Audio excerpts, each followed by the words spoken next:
What's up, everybody? Grinning Kami here. This is my review for Bleach chapter 552, The Fundamental Virulence. Now, I did enjoy this chapter, so let's just get straight into it then. So we continue off from where it left off Toshiro, Bazby, and Kangdu. And Bazby is not happy that Kangdu is here to basically steal from him. But Kangdu says it was an order from His Majesty Jubak, so he's following orders. He wants to defeat the cat. They have to defeat the captains to stole the bankais from. Now, why I think this is because Jubak is worried that if the Shinigami somehow figure out a way to get the bankai back, which we now know they do, but he was probably worried that if they do, captains can get their bankais back. So he obviously wants to have those captains eliminated so that they don't have to worry about that problem. But it seems like they were a bit too late. I mean, they could have got away with Byakuya, but Kubo was against killing Byakuya. Well, I don't think he was. I think his editor was, and the amount of fans he has, Byakuya has, that is. I just think that's why Byakuya didn't die. But this chapter has nothing to do with Byakuya. But basically, that's why Kangdo is here. He's here to kill Hitsugaya. And then we see Rangiku fall from the sky and land next to Toshiro. Now everyone's like, oh my god, is she dead? No, she's not dead, okay? She still has pupils in her eyes. How many anime or manga characters die and still have pupils? I mean, I'm sure there's some, but no. She's not dead here anyway because of what he says. He says, oh, this is your beloved vice captain. I want the two of you to die together. Now, after that then, he introduces himself as Kangdu, Sternritter I, the Iron. And I don't think anybody called this. If somebody did, let me know. But as far as I know, nobody called that he'd be the Iron. Now, a lot of people are saying, oh, it's totally going to be about his claws. But I don't think it is. No. So because I've got an interesting one here. I think it's going to be about his blood. Why blood? Blood is iron in it. So either he can manifest all the iron around, hence his claws, which could actually be blood, turned into iron. So I think he's going to either be able to control all iron, which means he could probably make someone explode because of the amount of iron in their blood, or he can just if he gets cut, he can use that blood as a blade or whatever. Who knows? Iron can do a lot of stuff, really, if you think about it. Maybe even control this. As far as I know, this is iron. Could be steel, don't know. But yeah, that happens. And then we switch back over to Mayuri, and Urahara's on the phone to him, and Mayuri's like, did you bug me? And Urahara's just he kind of ignores the question and starts to explain how they can get their bankai back. But then Mayuri's like, nope, not having it. Just hangs up on him. And Urahara's like, no, don't hang up. And then as Mayuri does, good riddance. And then obviously he's just kidding, and you see Urahara in the back when you enter the Senkaimon. Now, a lot of people are saying, how can he be in the Soul Society if he's been, banished? He's not in the Soul Society, he's in the Ice Palace. Now, you could argue that the Ice Palace is in the Soul Society, but it's debatable.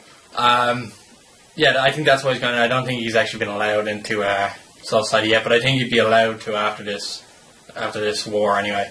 But yeah, he comes in through there, and then he explains the whole Bankai thing and giving them these black pills that if a Shinigami who has Bankai touches it with their hands, feet, or sword or whatever, it will poison their Bankai essentially.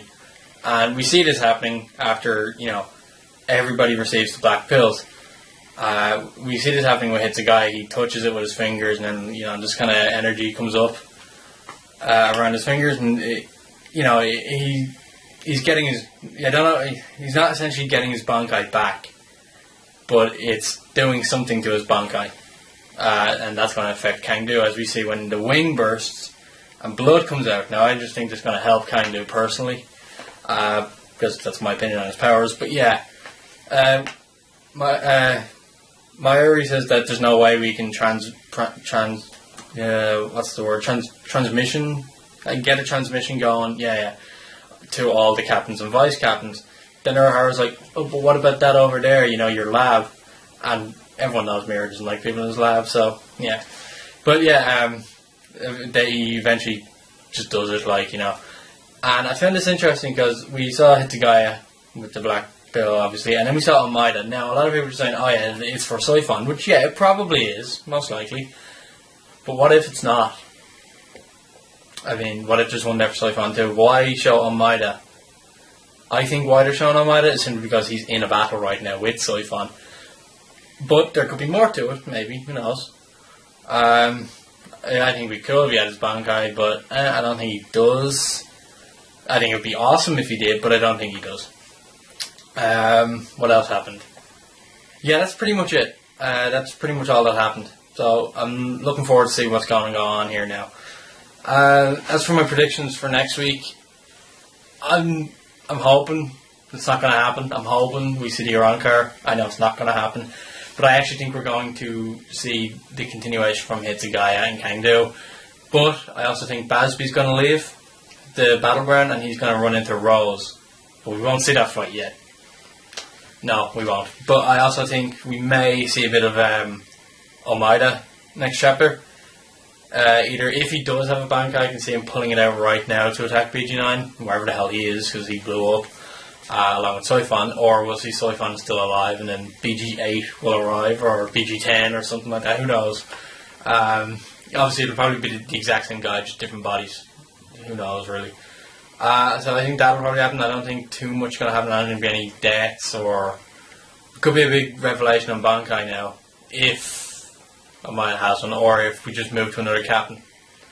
Whatever happened to Askin? He just left. What was the point in going to Mayuri's lab? He basically just told them about the shadows and that was it, and then left. It was kind of pointless in my opinion, so hopefully we see a bit of him. We could also see a bit of Shunsui in the now next chapter as well, which could be interesting. We saw that in this chapter. I'd also like to see Shinji, because it actually went out of the way to show Shinji. That's really hard to say, actually, if you put the two of those words together. But yeah, I think it'd be nice if we showed him, because we also have Momo there as well. That'd be cool. That's pretty much it, I guess. Not really anything else to talk about.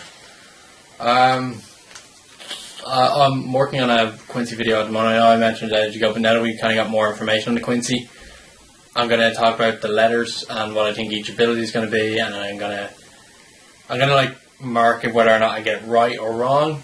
Most likely I'm going to get probably most of them wrong, but I'm calling it now if I don't make the video on time by next week and BG9's powers is real. I think he's going to be the knowledge.